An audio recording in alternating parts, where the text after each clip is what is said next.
Funding for this CyberWire podcast is made possible in part by LastPass. LastPass is an award-winning security solution that helps millions of individuals in over 70,000 organizations navigate their online lives easily and securely.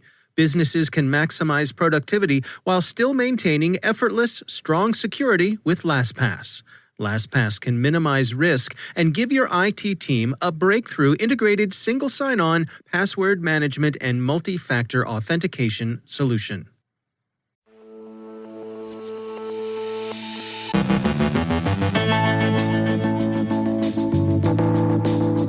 Mustang Panda goes to church, but not in a good way.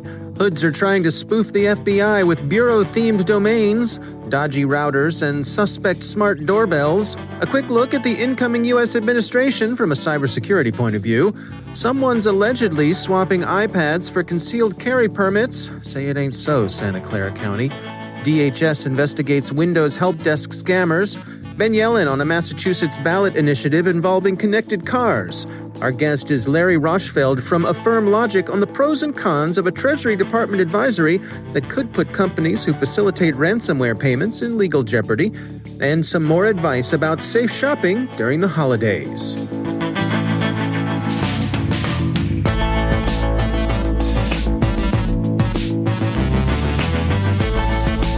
From the CyberWire studios at Data Tribe, I'm Dave Bittner with your CyberWire summary for Tuesday, November 24th, 2020.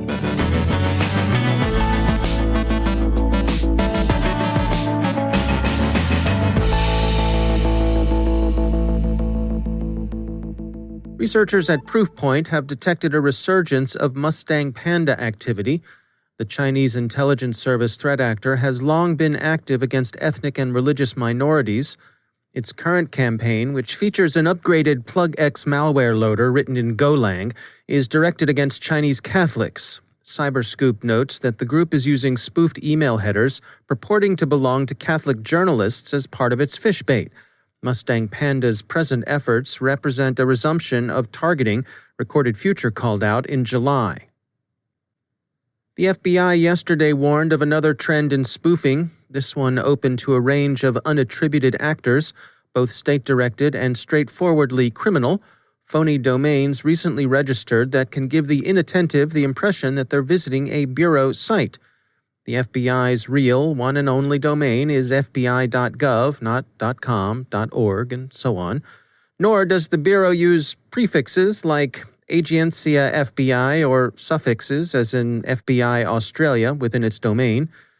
Sure, these aren't particularly plausible, but they could catch you if you're unwary. Cyber News reports that a number of Chinese-manufactured home routers, including models available from Walmart and Amazon, come with backdoors. The Walmart model named in the report is Jetstream. The device available from Amazon and also from eBay is Wavelink. Walmart says it's looking into the matter and that in any case, Jetstream is out of stock and the retailer has no plans to reorder it. British consumer group Which says that it's tested 11 smart doorbells and found them wanting. In addition to unbranded Ring knockoffs, the models included systems from Qihoo, Seatronics, and Victure. The BBC reports that Victure's smart video doorbell was found to send users home network names and passwords unencrypted to servers in China. The other marks tested were accused of other lesser but still serious security misdemeanors. President-elect Biden's transition is entering its formal stage. Some of the incoming administration's senior appointments will have significant responsibility for cybersecurity and related matters. Prospective appointees mentioned by NPR include Alejandro Mayorkas to the Department of Homeland Security, Janet Yelin to Treasury, and Avril Haines to Director of National Intelligence. We had occasion to hear Mr. Mayorkas a few times during and shortly after his earlier tenure as Deputy Secretary of Homeland Security. At the Billington International Cybersecurity Summit in April 2016, during his service at DHS, he singled out information sharing among government and private actors as the centerpiece of the department's cybersecurity work. He regards this as curative as opposed to an accountability function.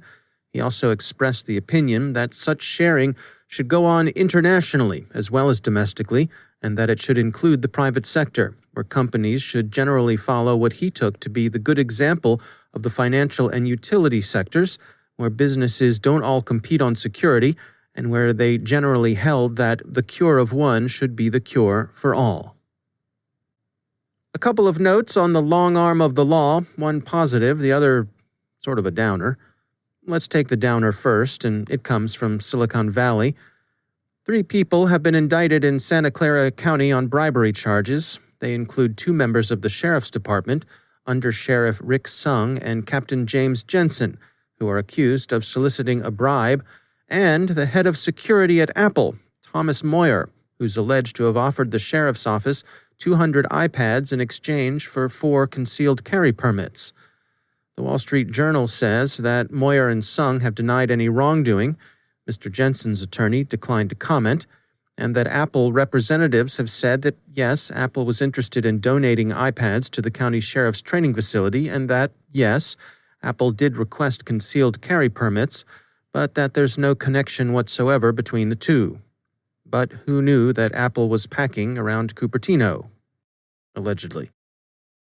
The good news story, comes to us from our editorial staff, one of whom was visited this morning by 2 Homeland Security Investigations agents.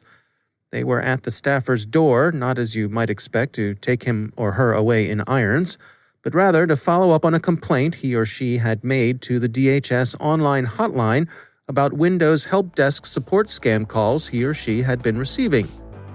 So take heart, you who are tired of scam calls. The authorities are listening. You can make your reports to uscert.gov/report, and good hunting, DHS.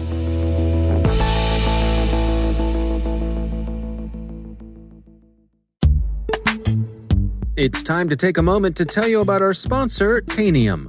Today, we rely on endpoints for everything from remote work to mobile banking, telemedicine, and online learning. That's why managing and securing these endpoints has never been more important.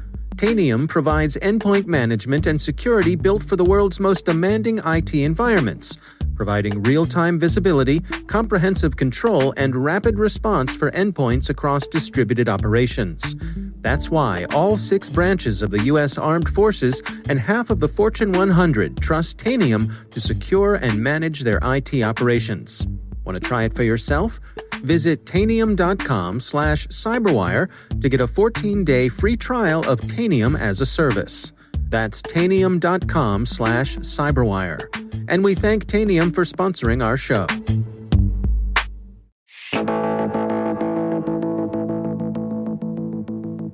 The U.S. Department of Treasury recently released an advisory stating that companies who facilitate ransomware payments could face fines. Larry Roshfeld is CEO at AffirmLogic. He joins us to discuss some of the pros and cons coming from that advisory. Well, I think this is essentially an analogy to the situation with terrorism in the real world. So the U.S. government has always had a policy not to negotiate with terrorists or hostage takers, and that's been relatively effective. And I think they're just trying to extend that into the cyber world. Though with all good intention, I think there's some repercussions of that decision that haven't been thought through completely. And what do you suppose some of the repercussions might be? Well, let's imagine a situation where you've got a community hospital. It's the only hospital within 250 miles for many of its patients, which is a very typical situation in parts of the U.S., and they become the unfortunate victims of a ransomware attack.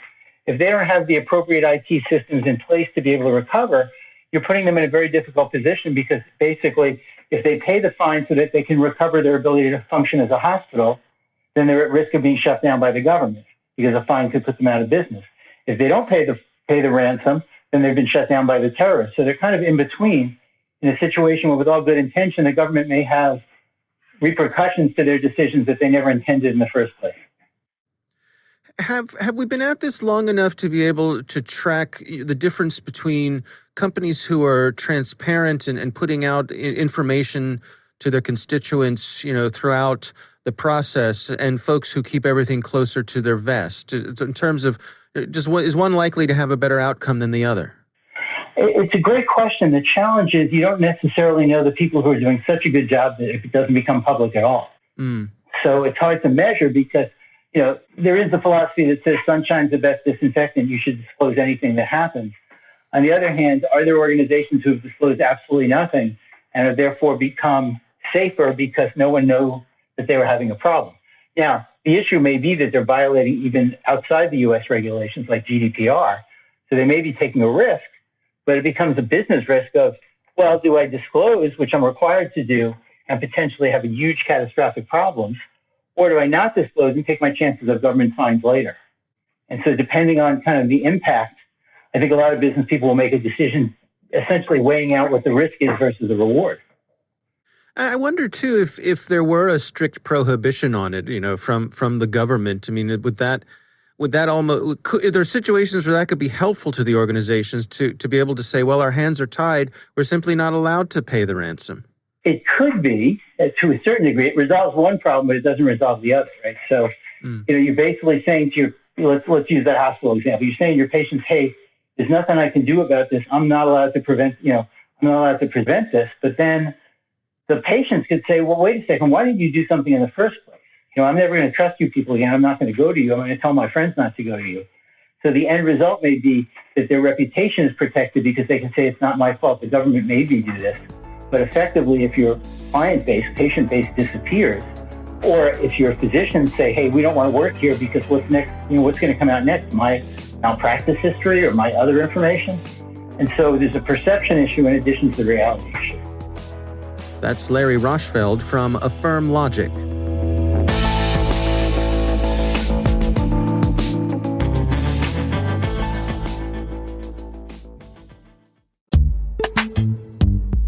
Purple teaming, becoming the hacker to defeat the hacker, using the most realistic and up-to-date attacks with the most robust mitigations, make that security company's purple teaming methodology the most common-sense approach to security testing. But it doesn't stop there. Budget optimization purple teaming not only hardens your defenses, but successfully uncovers hidden cost savings. From underutilized systems, straight-up crappy tools, to dysfunctional processes and underperforming teams, discover ways to maximize your security budget while testing your infrastructure against your biggest adversaries. Find them at thatsecurity.company, which is spelled in leet, wink, wink, TH4TS3CUR1TY.company. And we thank That Security Company for sponsoring our show.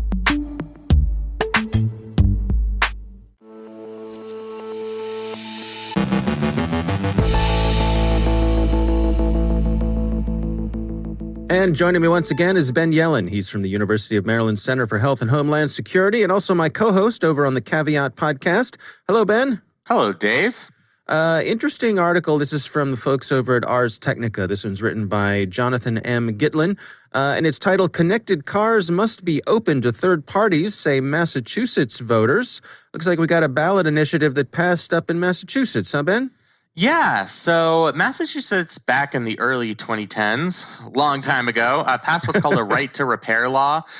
So any sort of connected car platform or any mechanical issue with a car, it can't be proprietary to the dealer. So there can't be like, if you buy a Honda, they can't have it so that, only a Honda dealer could potentially fix that problem. That's what the right to repair essentially is. I think we've talked about this in other contexts. Yeah. My brain is reminding me of a John Deere tractor. Yep, that's right. So what this new ballot initiative does is extends that law to connected car platforms and telematics services. So Apple CarPlay, the Android equivalent, any other electronic system you might use in your car. The voters of Massachusetts approved an amendment to this law saying that these vehicles, telematics-equipped vehicles, have to be accessible via a standardized open data platform, where you can bring it to any repair shop, your uncle down the street, your local repair shop in your small town, and not just the dealer, to access that data and fix any problems. I think this is the first of its kind in the country, extending this right of repair to telematics-equipped vehicles. And to me, it seems like a very wise policy choice. I know in the economics world, we kind of refer to this as rent-seeking behavior, where somebody like a car dealer configures their car in such a way that only they can fix it. So they're, giving themselves an economic opportunity by shutting everybody else out of the market through. So I think it's good, in my opinion, to cut against that. And the automakers were not pleased about this. They lobbied hard to not have it. They were saying that this opens up some security issues, as so much of what's going on in our cars these days is all software. I like to joke that my favorite iPhone accessory is my car. Yeah, that's a wonderful iPhone accessory. It's probably the one I use the most throughout the day. Right.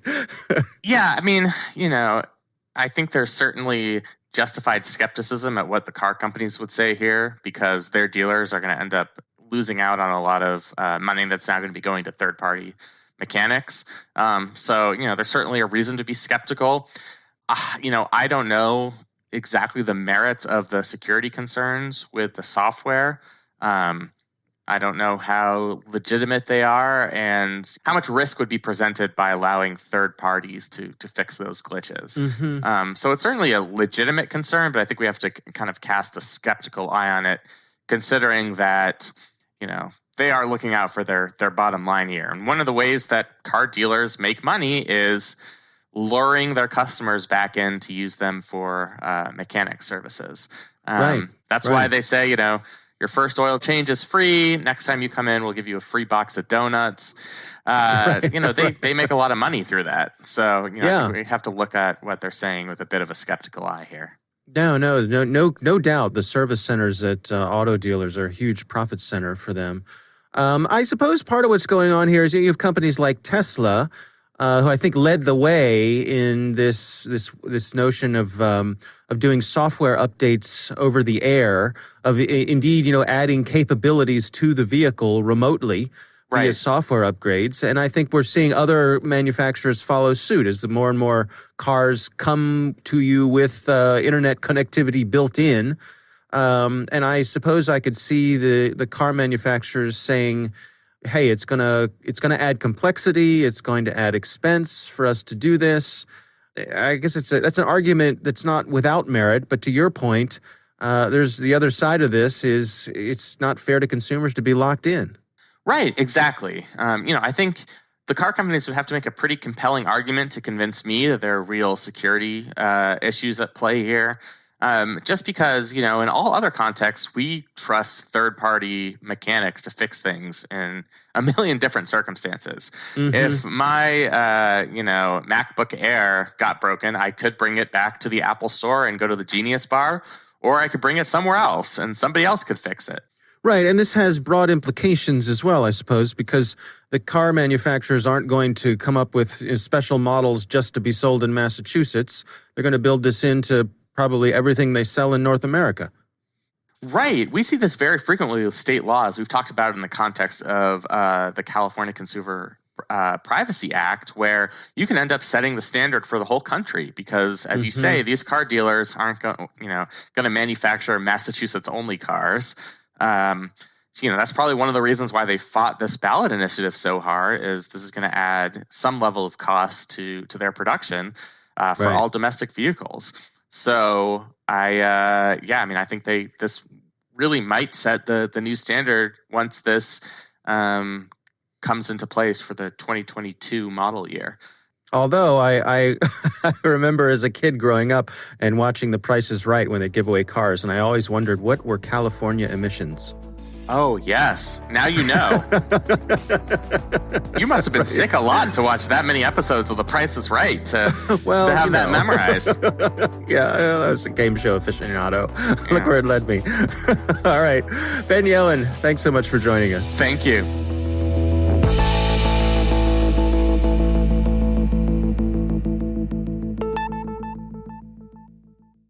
Thanks to all of our sponsors for making the CyberWire possible, especially our supporting sponsor, Proofpoint's Observe It, the leading people-centric insider threat management solution. Learn more at observeit.com.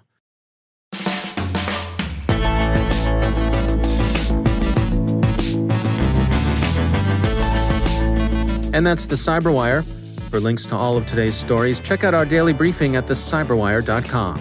And for professionals and cybersecurity leaders who want to stay abreast of this rapidly evolving field, sign up for CyberWire Pro. It'll save you time and keep you informed. The one and only. Listen for us on your Alexa smart speaker, too. The CyberWire podcast is proudly produced in Maryland out of the startup studios of Data Tribe, where they're co-building the next generation of cybersecurity teams and technologies. Our amazing CyberWire team is Elliot Peltzman, Puru Prakash, Stefan Vaziri, Kelsey Bond, Tim Nodar, Joe Kerrigan, Carol Terrio, Ben Yelin, Nick Valecki, Gina Johnson, Bennett Moe, Chris Russell, John Petrick, Jennifer Iben, Rick Howard, Peter Kilpie, and I'm Dave Bittner. Thanks for listening. We'll see you back here tomorrow.